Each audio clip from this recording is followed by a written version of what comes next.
These are my predictions on who I think the top 10 quarterbacks will be going into the 2022 NFL season. Not really a whole lot to get into. I'm not going to be using a ton of stats from last year. And yes, while that would be a good indicator going into next year, I'm going off of just my overall opinion. I'm not going to do a whole bunch of stat shit. But you already know what to do though. If you guys are new to the channel and want to see some more videos like this, be sure to leave a like, subscribe to the channel if you haven't already. Be sure to go follow me on Twitch. I stream almost every single night. Links in the description or in the bio, depending on what platform you're watching this on. And with that said, let's get right into it. Honorable mention goes to Deshaun Watson. If he played, he would definitely be top 10, maybe even top 5, honestly. But given, as of this recording, he was just given another fucking case, I don't see him playing even one game this year. Automatically, he can't be top 10. So if you notice, like, there's a name or two here that maybe is a little weird, and you're like, oh my god, Deshaun Watson, bro. This is where Deshaun Watson is. Starting with number 10, we have Kirk Cousins. Cousins, I feel, is one of the more underrated quarterbacks in the entire league, and it's mostly because his team's not a very winning team. They have a fantastic offense, and they've had a fantastic offense for a few years now. They have guys like Dalvin Cook, Adam Thielen, Justin Jefferson. Their main issue has honestly been their defense, and they did improve their defense, and they got a new coach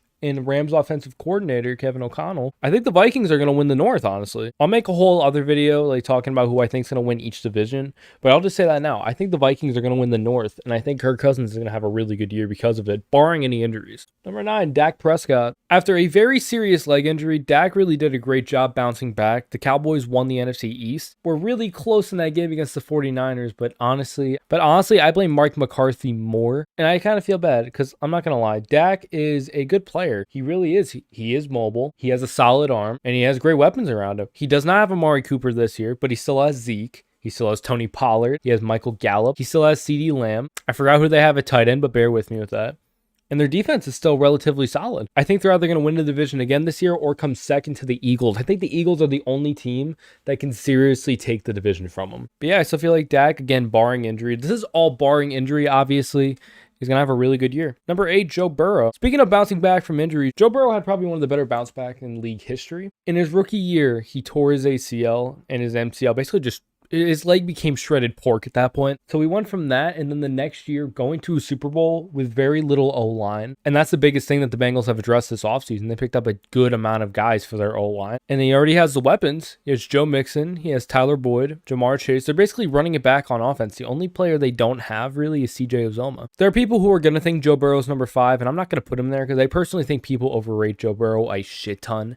I think he is an elite quarterback, and I hope he proves me wrong this year. I think he's borderline top 5, but people put him in the company of like Josh Allen and fucking Justin Herbert. Like it makes no sense to me. So I'm going to keep him at 8. And we'll see what happens later on in the season. Number 7, Russell Wilson. Russell Wilson in Seattle was missing a ton of stuff, honestly. He was missing a competent offense. He was missing a good defense.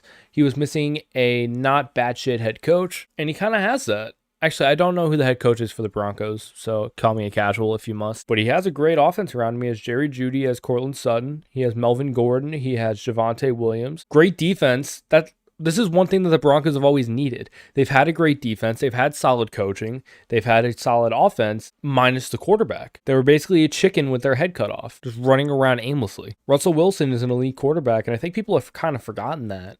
Not that I blame them because Seattle have had some terrible teams over the years. He's still a good player, still a really good player. He has the potential this year, I think, to be an MVP candidate again, but I don't know. I think it's absolutely possible though. He has great arm strength. He's very mobile. Like, he doesn't rely on his legs, but he is super athletic and fast, like deceivingly fast. And I think he'll just do really well this year. Number 6, Justin Herbert. Chargers have not made the playoffs in the last 2 years. First year, obviously, was Herbert's rookie year and one of the better rookie years for a quarterback in NFL history. And the second year, he had a really good year too. Chargers offense is really good. That's not a problem for him. Their problem last year was their defense and their inability to close out games. Now, while that latter part can't necessarily be fixed by just signing people, they did improve their defense greatly. They got guys like JC Jackson, Bryce Callahan, Khalil Mack.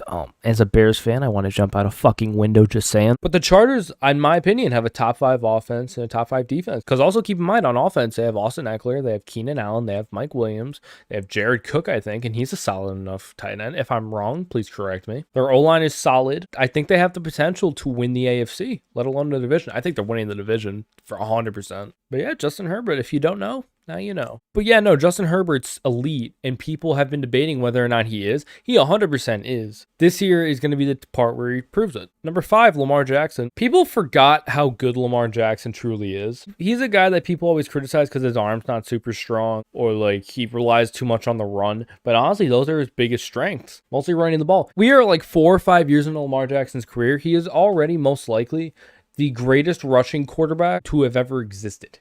Honestly, like he is so skilled that it is insane. And people act like he has a terrible arm. I've seen Lamar Jackson throw some dots. Like he doesn't have a complete like dog shit arm, you know what I mean? The only problem this year for Baltimore, because they have a solid defense, but the only problem that they have this year, their offense, it's Mark Andrews and then like a bunch of wee hoopins. Like a bunch of fucking no names, honestly. Except for like, I know Rashad Bateman's pretty solid.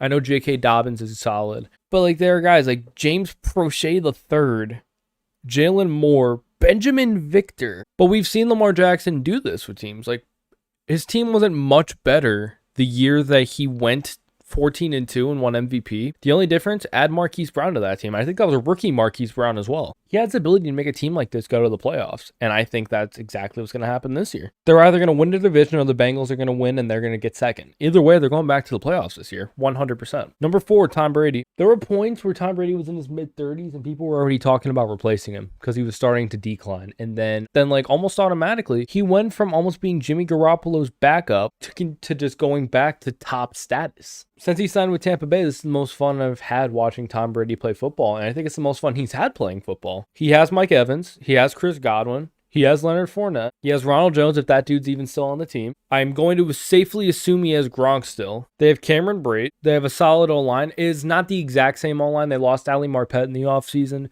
Their defense, their D-line has gotten even better, honestly. They just picked up Akeem Hicks. They still have Vita Vea. The Bucs are going to be a great team next year, honestly. Like, all around. They're most likely winning the South, and if they don't, it's going to be because of the Saints, because the Saints actually have a really good offensive team. Number 3, Aaron Rodgers. This is similar to a Lamar Jackson. If anyone can make a team with little receiving depth work, it's Aaron Rodgers. I think right now his wide receiver 1 might be Allen Lazard. They lost Devontae Adams to the Raiders. I think they lost MVS to the Chiefs. I could be wrong about that though. As much as I love rooting for the Packers' downfall, if there's any player or help them be good still, it's Aaron Rodgers. Just because the receivers are gone doesn't mean like his ability to play football at an efficient level is gone. One of the best arms in NFL history, one of the most accurate players that football has ever seen. And like I said, as much as I love rooting for the Packers' downfall, and as much as I hate Aaron Rodgers, I can't deny greatness, and Aaron Rodgers is greatness. Number 2, Josh Allen. I wanted to put Josh Allen at number 1.